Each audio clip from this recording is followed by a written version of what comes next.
Everyone, ka-subscriber, good morning.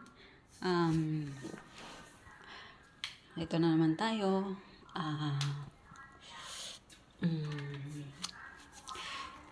Mag-storytelling na punta about love life.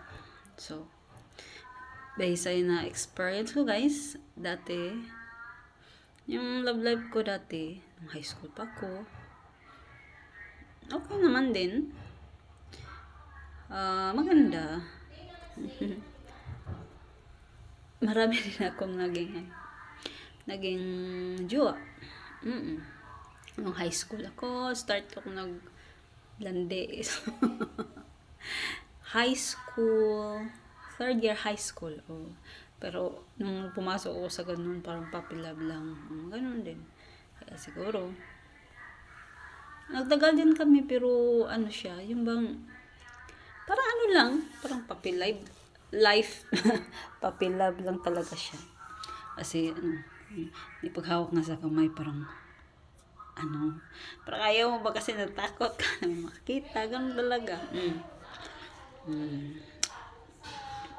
Kapareha, April 4 din siya, ako April 13. Ano yun? Kasi ano siya, second year kasi bumalik siya sa pag-aaral dahil sa hindi nag-ayos ng pag-aaral, ayun. Yan. Nakilala rin ako ng kanyang mama, yung pamilya niya. Pero,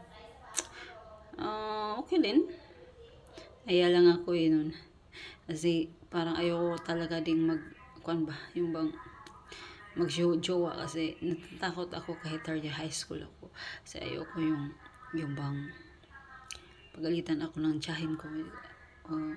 Sa papa ko okay lang naman. Nung time na yun, yung mama ko ayaw niya.